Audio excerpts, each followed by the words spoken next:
Writing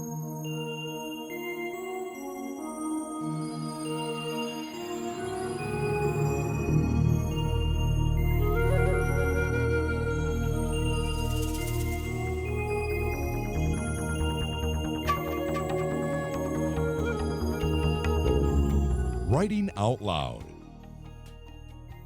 a program designed to explore in-depth interviews with writers to hear that words have voices.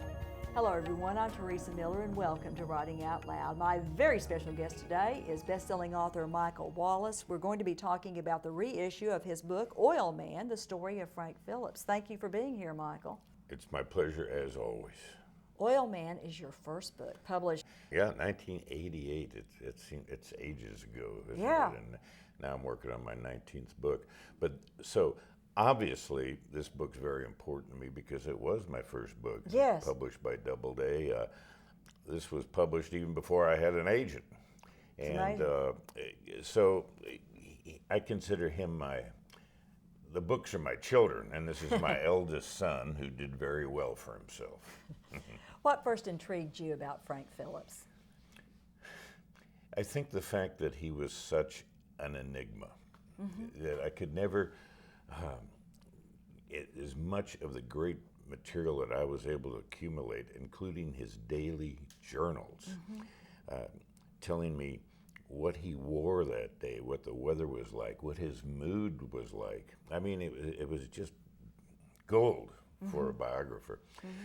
I still could never quite get my hands around the man. He was an enigma. Every time I thought I had him, he was like a pool of mercury, and he just slipped away from me. But that's what really drew me to the man, this puzzling man.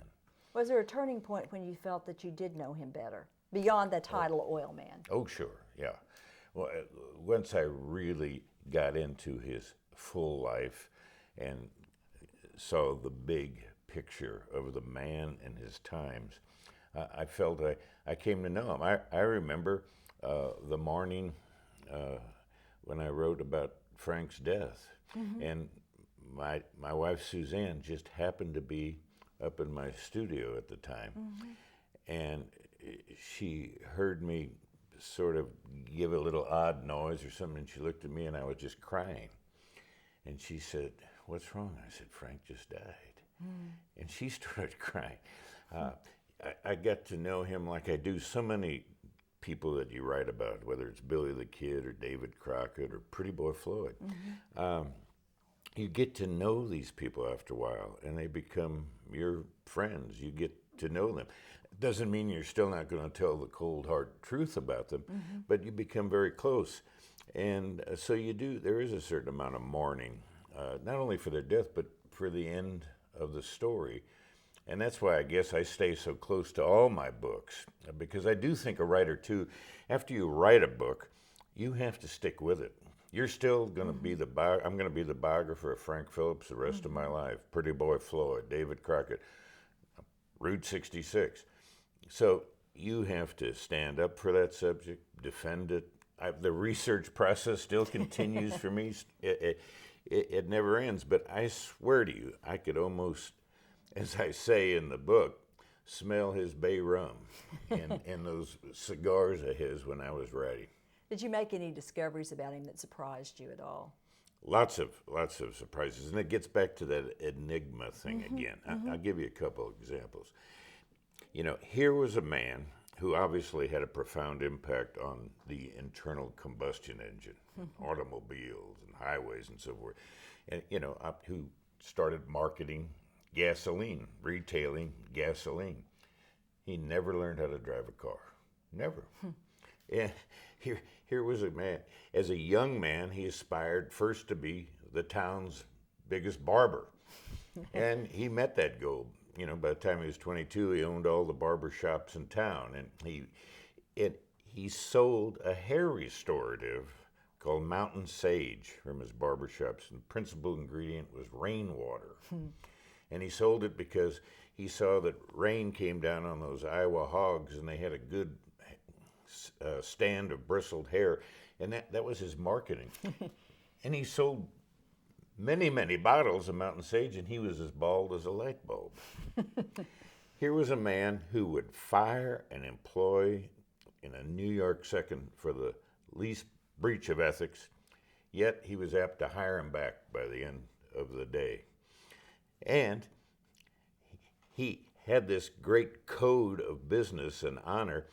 His favorite people in the world were outlaws. And that's what prompted him when he got his ranch, Frank Phillips Ranch in Woolaroc and the lodge and everything going, to have annual cow thieves and outlaws reunions where all the outlaws from the Osage and from Kansas and surrounding area would come down. All the lawmen would come down. They'd leave their guns and knives at the gate with his foreman, Griff Graham, and there was a moratorium. Everybody was even Steven that day.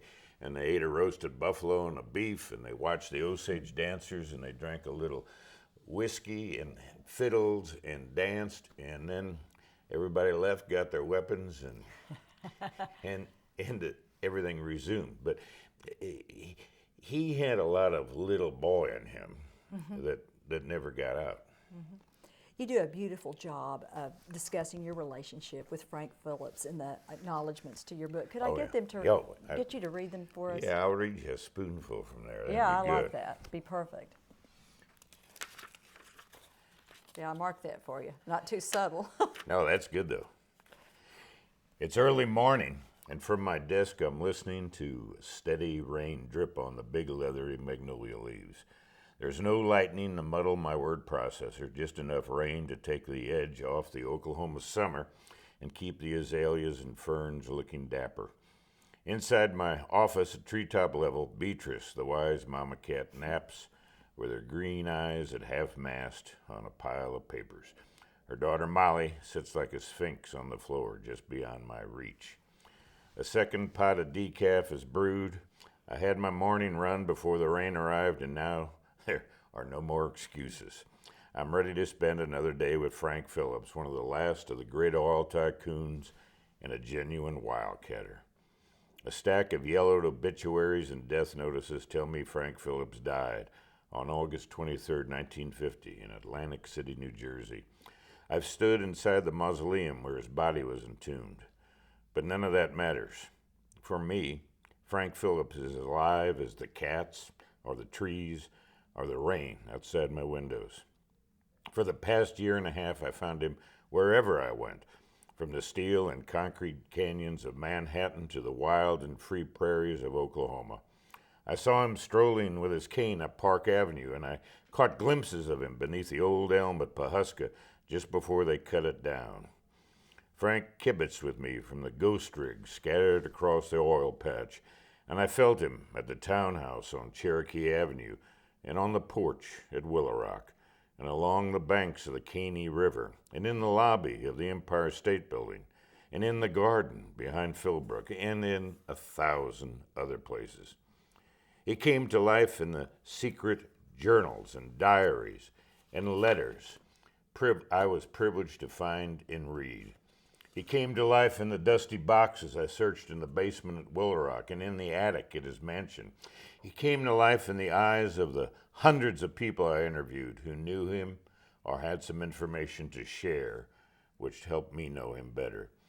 But most of all, I found Frank Phillips alive and well here in my office.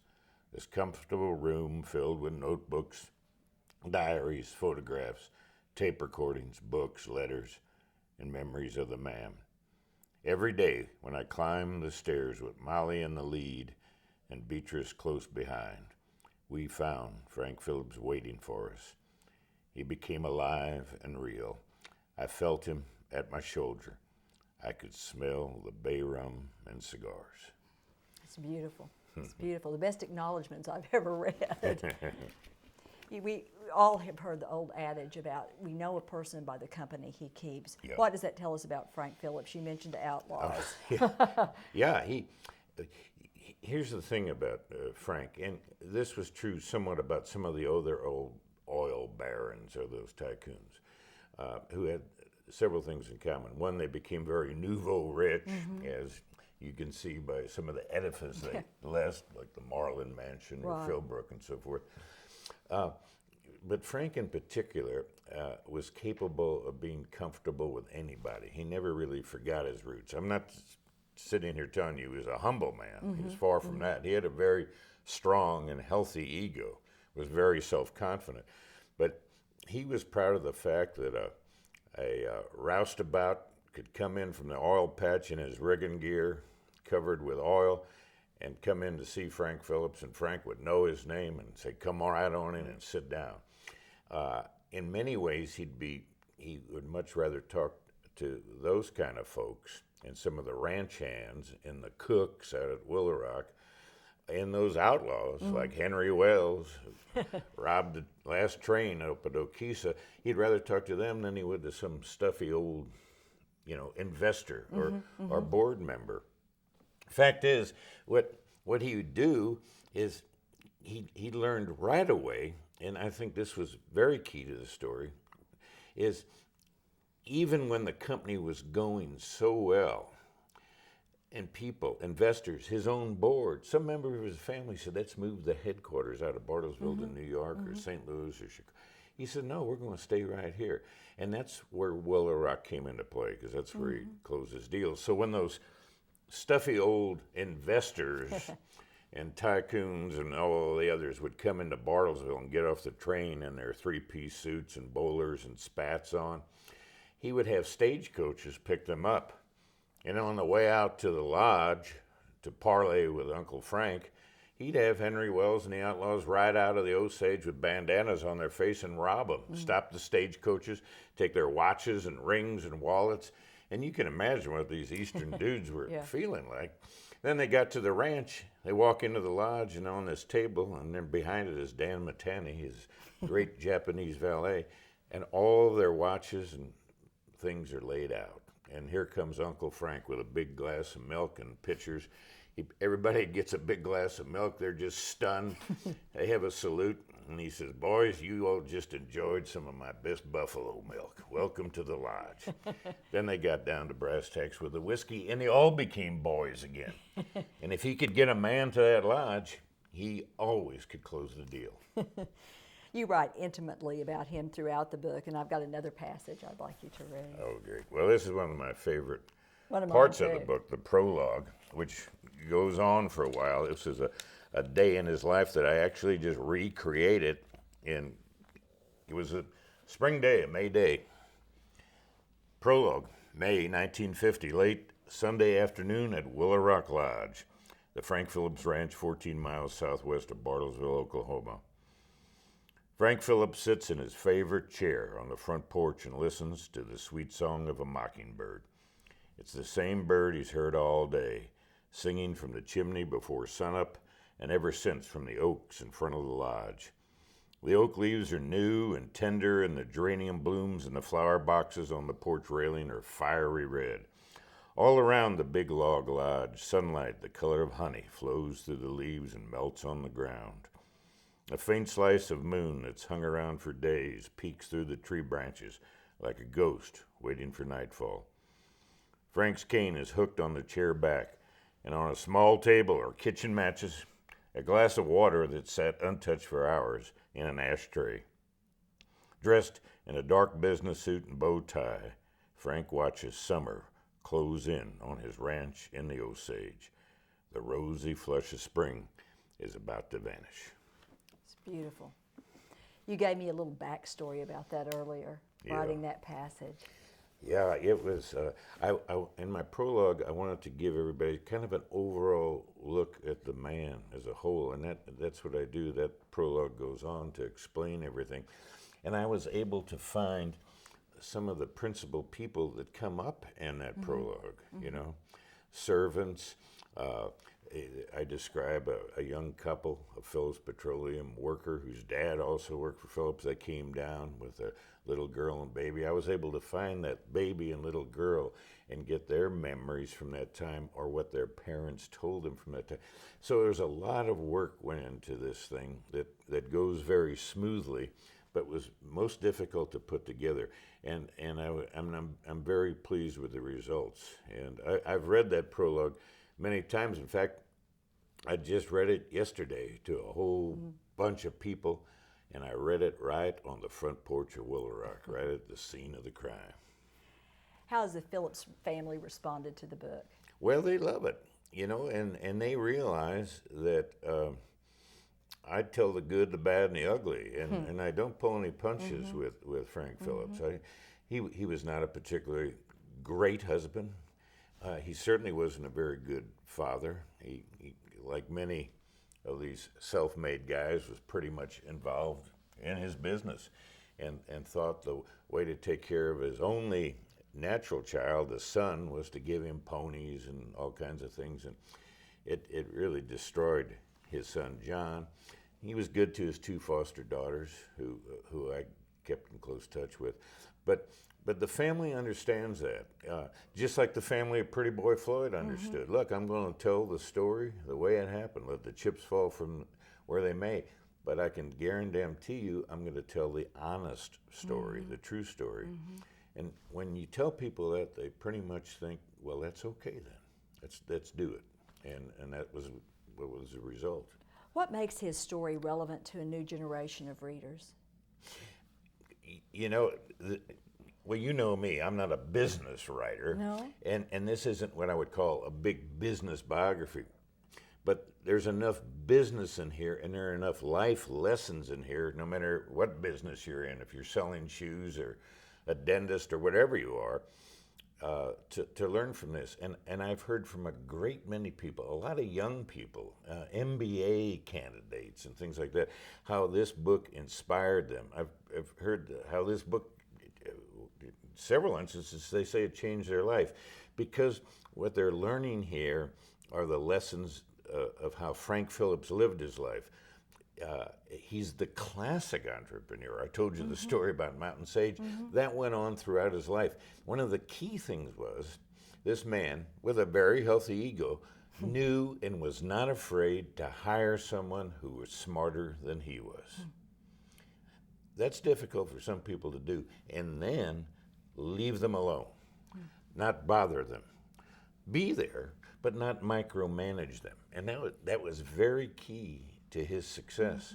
This team he assembled, and he was good.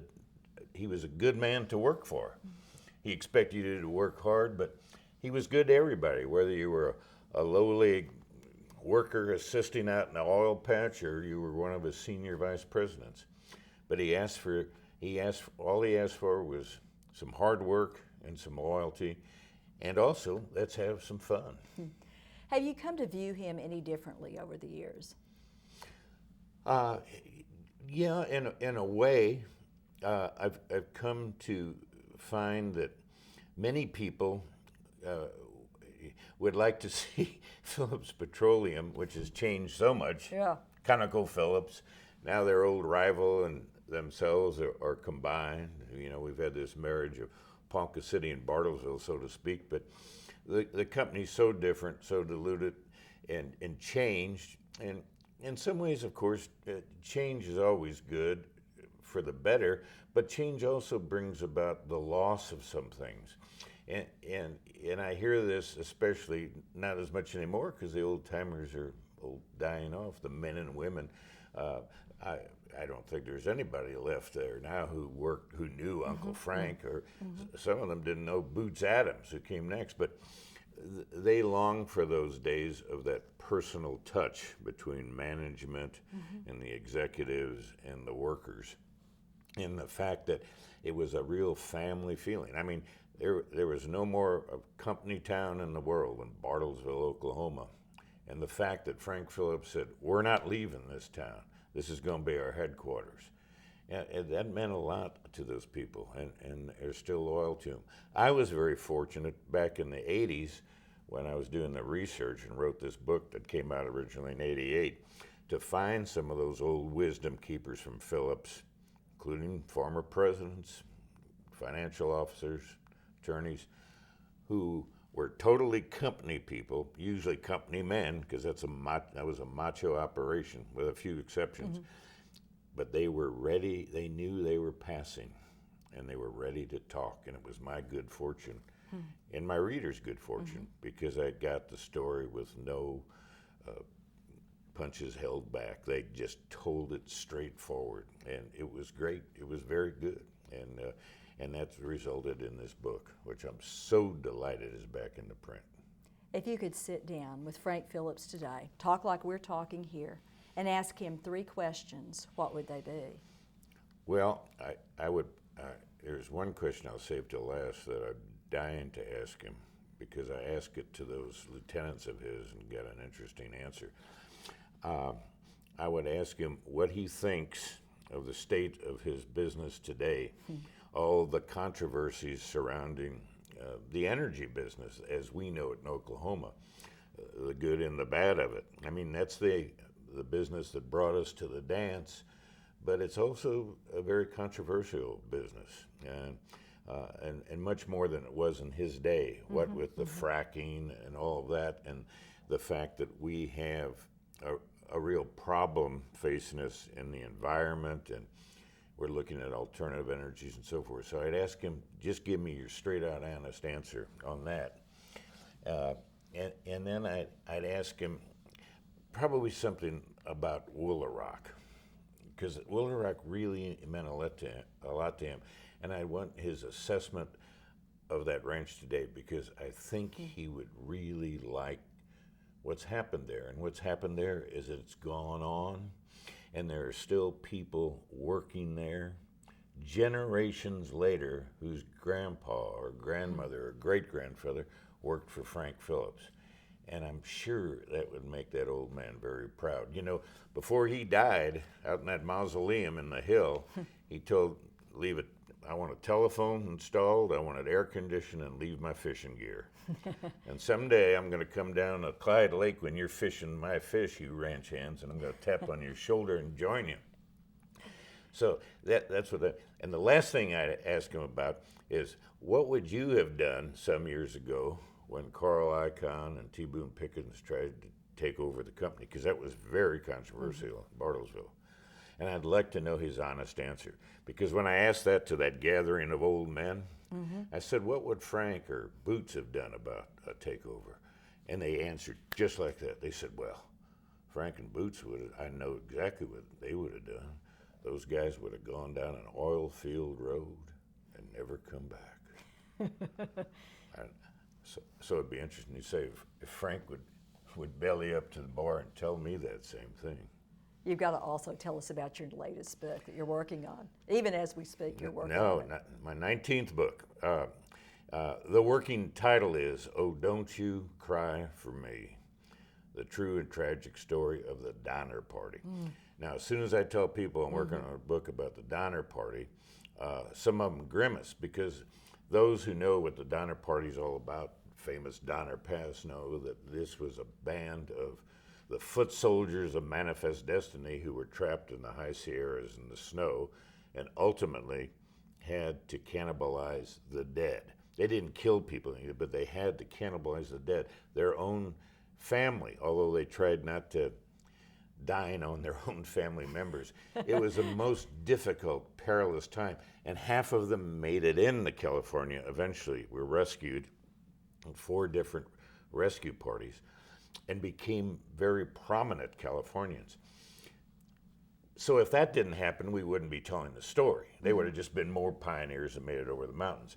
But this is my way to use these foot soldiers, to tell the story of the foibles and the folly of Manifest Destiny, the arrogance of Manifest Destiny, to think that the white people of this country had the audacity to think that those Indian tribes out there, that those lowly Mexicans and who owned Mexico's California, the Southwest, that they didn't count, and that we had the God-given right to take the land and gobble them up. At the same time, a flood of famine Irish are pouring into this country. There's a lot of food metaphors here and eating. Yeah. A lot of things being devoured. The Mexican War broke out, which was the last big land take. So there's a lot to be learned from that. And there are figures from history that come into this story, come into play that you wouldn't imagine. Some of you would. Jim Bridger, the great mountain man, who gave the Donners some bad advice. Brigham Young leading this Mormons out, and a young attorney from Springfield, Illinois, who darn near went with him on the trip.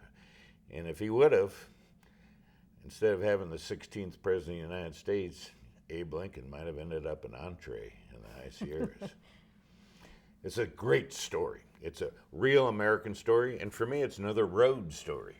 Does writing a book like this change you at all? You're coming across some pretty grim material.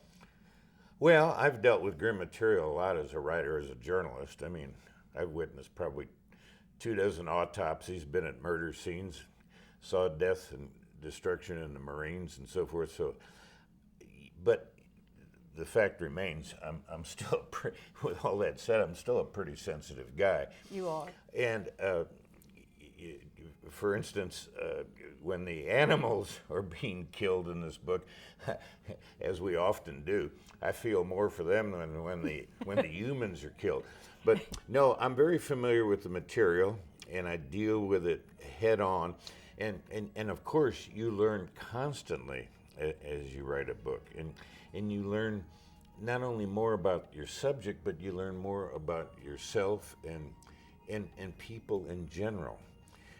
And it causes you to ask a lot of questions, like in the case of the Donners, because this is a story of what ifs, or what, you know, just the little quirks, the timings of history.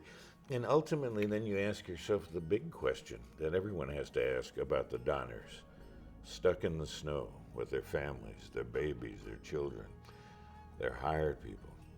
What would you do? What would I do? And what's your answer to that question? I still haven't answered that. Michael, thank you so much for being here. Congratulations on Oil Man. Very excited about the new book. And thank all of you for joining us on Writing Out Loud.